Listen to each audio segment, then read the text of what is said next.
The starship Sentinel drifts silently in the void, its sleek silver hull reflecting the cold light of distant stars.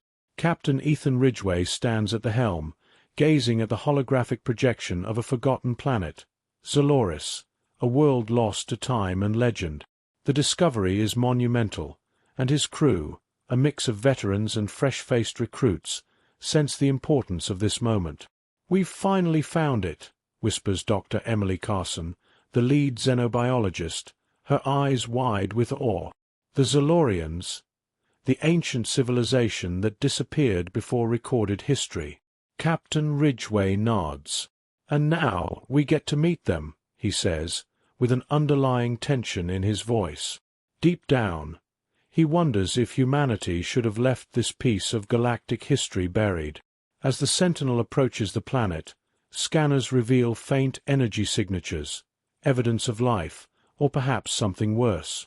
The landing shuttle touches down on Zaloris's barren, red-hued surface, dust swirling around the landing gear. Ridgway, Dr. Carson, and a small squad step onto the cracked earth. In the distance, they spot towering ruins, remnants of a once great civilization. As they walk through the ruins, the air is thick with mystery. Suddenly, from the shadows of the ruins, a figure emerges, alien yet familiar. A Zalorian, once thought extinct, stands before them. Its long, slender body, draped in ancient robes, and glowing, pupilless eyes lock onto the humans. It speaks, its voice deep and resonant, in a language they do not understand. Dr. Carson activates the translation module, and a chilling message is revealed. "We are the ancestors of your enemies. Your doom was written in the stars long ago." Back aboard the Sentinel, the crew gathers in the command room, where Ridgway and Carson explain what they've learned. The Zalorians, once thought to be a peaceful race, are revealed to be the progenitors of the Zelnari, an ancient and powerful alien species that has warred with humanity for generations. "They were the architects of our destruction before we even knew it," Carson explains, her voice trembling. Ridgway clenches his fists.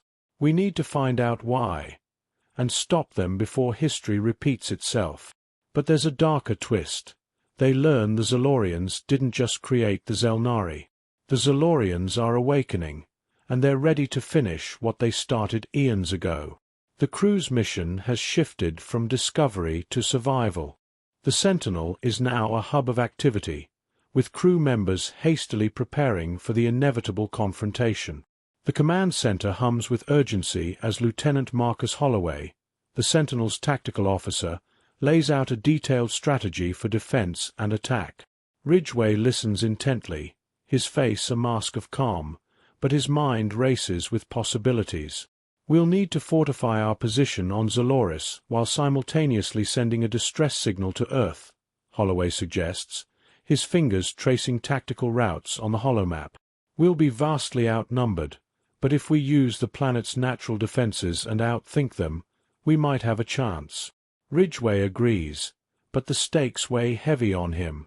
"And if they have more advanced technology than we expect?" he asks.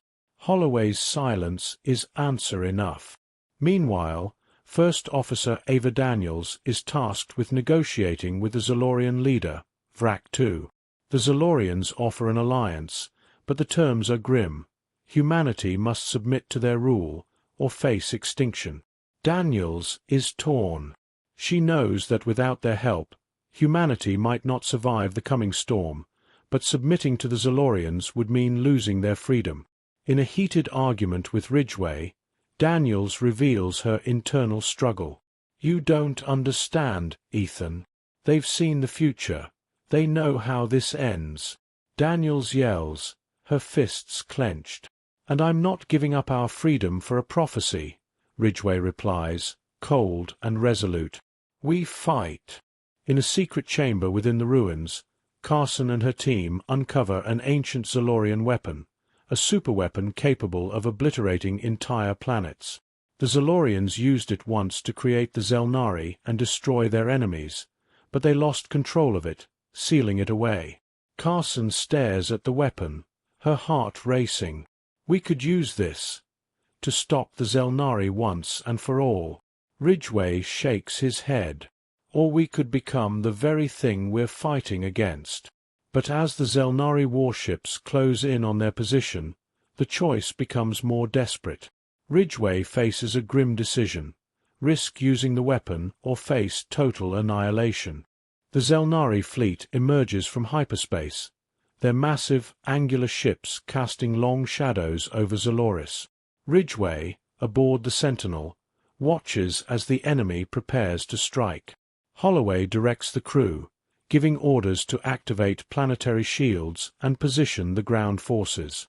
The first wave of Zelnari ships breaks through the atmosphere, sending shock waves through the ruins. Ground troops engage in fierce combat, and Daniels leads the charge, her pulse rifle blazing as the sky darkens with enemy ships. Through the chaos, Daniels shouts to her team, "Hold the line! We protect each other, no matter what." Holloway's strategy unfolds in real time, using the terrain to trap and ambush Zelnari ground forces. Every move is precise, every strike calculated. As the Zelnari push harder, Holloway adapts, shifting their forces, creating traps and springing surprise attacks. "We're outnumbered, but not outwitted," Holloway declares as he watches the Zelnari forces falter, his fingers flying across the command console. But the battle takes its toll. Casualties mount, and Ridgway sees the toll on his crew, their resolve weakening. He knows the final strike is coming, and it may be one they can't survive. In a desperate last-ditch effort, Ridgway decides to activate the ancient Zalorian superweapon. As the Zelnari mothership closes in, Ridgway and Carson rush to the weapon's control chamber. The fate of humanity hangs in the balance. "You can't control it," Carson warns, her voice filled with fear. "It's too dangerous." "We have no choice," Ridgway replies, his hand hovering over the activation panel. The weapon hums to life, its ancient power resonating through the planet. As the Zelnari fleet bears down on the surface, Ridgway makes the ultimate sacrifice, activating the weapon, knowing it may destroy them all. The scene fades to white as the weapon fires, and the fate of humanity, the Zalorians, and the Zelnari remains unknown. As the blinding light from the Zalorian superweapon fades, a deathly silence falls over Zaloris. The ruins are eerily still, the air thick with dust and the scent of burning metal. The Zelnari fleet has been obliterated, their ships reduced to smouldering wrecks floating lifeless in the atmosphere. The once mighty enemies of humanity are no more. But the victory feels hollow. Captain Ethan Ridgway stumbles out of the superweapon's control chamber, his body trembling with exhaustion. His crew is scattered across the battlefield, some tending to the wounded, others staring at the sky in disbelief. Dr. Emily Carson approaches, her face pale. "We did it. But at what cost?" Ridgway shakes his head, eyes heavy with the weight of their actions. "We've opened a door we can't close, Emily. The Zalorians knew the risks, and now we do too." In the wreckage of the battlefield, Lieutenant Marcus Holloway and First Officer Ava Daniels lead a search party through the ruins. They find what's left of the Zalorian leader, Vrak-2, who lies dying amidst the rubble. His glowing eyes dim as he speaks his final words. "You have won. For now," Vrak-2 gasps, his voice weak but filled with a grim certainty. "But the true enemy lies not in the Zelnari, the ones who created us. The true Zalorians. They are coming. They are not like us. They will not stop." Daniels crouches beside him, her voice steady. "What do you mean? Who are they?" Vrak-2's eyes flicker one last time before fading to black. "Your fate is sealed." As the last breath leaves him, a sense of dread washes over Daniels. She turns to Holloway. "We need to tell Ridgway. This isn't over." Back aboard the Sentinel, Ridgway and his senior officers convene to discuss the next steps. News of Vrak-2's warning hangs heavy in the air. They have stopped the immediate threat, but the looming danger of the true Zalorians casts a long shadow. "We can't ignore this," Holloway insists, leaning forward in his chair.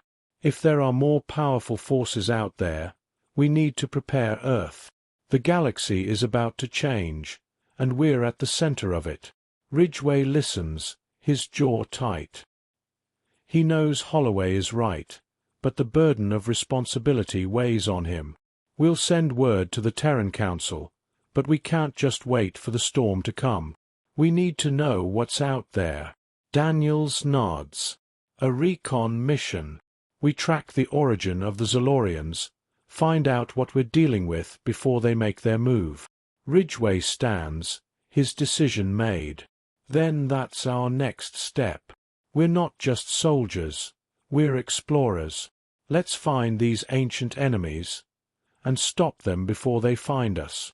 The Sentinel sets a course for the Vorian Expanse, a distant and largely unexplored region of space where the Zalorian signals originated. The crew is tense but resolute, knowing they are headed into the unknown. As the ship enters warp, Ridgway gathers his crew for a briefing. The holomap of the galaxy flickers to life, highlighting the expanse and the scattered remnants of Zalorian technology. "We have no idea what we're walking into," Ridgway begins, his voice steady but grim.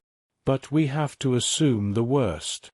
The true Zalorians could be more advanced, more ruthless than the Zelnari. This isn't just about survival anymore. It's about finding out what we're really up against." The crew nods in agreement. Carson steps forward, offering a glimmer of hope. "If we can uncover their weaknesses, we'll have a chance. The Zelnari were once their pawns, but nothing is invincible."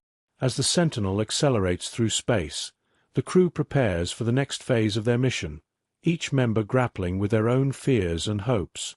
The journey to the Vorian Expanse is long and uneventful, until it isn't. Out of the darkness, a massive alien structure comes into view. It floats in the void like a dead star, black and foreboding. Sensors detect faint energy readings, but no signs of life. "This must be one of their strongholds," Carson says, her voice hushed with awe. "The architecture. It's unlike anything we've ever seen." Ridgway orders a cautious approach. "Scan for defenses. We can't risk an ambush." As the Sentinel draws closer, the ship is hit with a sudden and violent energy pulse. The crew is thrown off balance, alarms blaring throughout the ship. "Shields down," Holloway shouts from the tactical station. "We're being pulled in." Ridgway grips the armrest of his chair. "Brace for impact." The ship is dragged toward the structure, and the crew can only watch as the massive doors of the alien stronghold open to receive them. The Sentinel is swallowed whole by the ancient fortress, and the crew is plunged into darkness. Inside the alien structure, the crew regains their bearings. The atmosphere is thick, the walls pulsing with an eerie, organic light.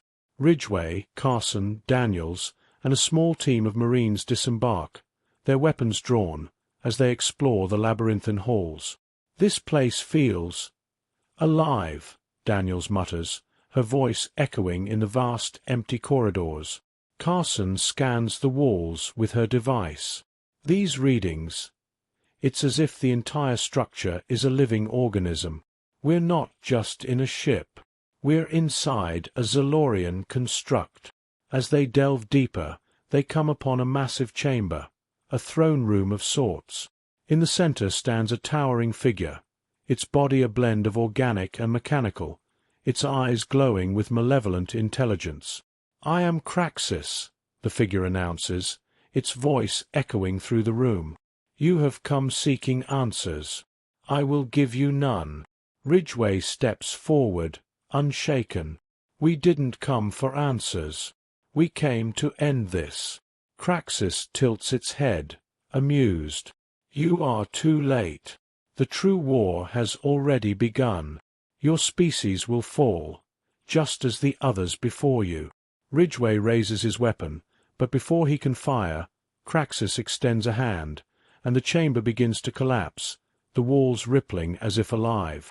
The crew is forced to retreat as the entire structure comes alive with hostile intent. Back on the Sentinel, the crew fights to escape the Zolorian structure as it begins to break apart. Holloway directs the ship through the crumbling debris, while Ridgway and his team race against time to reach the hangar. "We're not going to make it," Daniels shouts over the comms, her voice filled with panic. Ridgway pushes forward, determination etched on his face. "We have to." Just as they reach the shuttle, Craxus appears again, this time through the ship systems, his voice filling the halls. "You cannot escape. Your fate is sealed." But Ridgway has a plan. As the ship begins to tear itself apart, he and Carson work together to overload the Zolorian weapon they had discovered on Zoloris. It's a gamble, one that could destroy Craxus, but also themselves. The countdown begins, and the Sentinel races through the crumbling fortress. Holloway, with steely precision, guides the ship through narrow escape routes, barely avoiding the collapsing walls. "We're clear," Holloway shouts as the Sentinel bursts out of the fortress, just as the superweapon detonates behind them. The explosion rips through space, consuming the Zolorian structure in a brilliant, fiery burst. For a moment, all is silent as the crew watches the destruction from the safety of the ship. Back aboard the Sentinel, the crew is battered but alive. The alien threat has been neutralized, but at a great cost. Ridgway stands at the observation deck, staring into the void, knowing that their victory is only temporary. Daniels approaches him. "We stopped them today. But what about tomorrow?" Ridgway doesn't answer, his eyes fixed on the distant stars.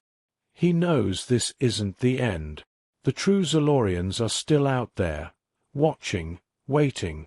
"We'll be ready," he finally says, his voice quiet but resolute. "Whatever comes next, we'll face it together." As the Sentinel turns its course back toward Earth, the crew prepares for the long journey home, knowing that the war for the galaxy has only just begun. I hope you had a good time. If you liked my story, do not forget to comment and subscribe to my channel. Goodbye. See you in the next story.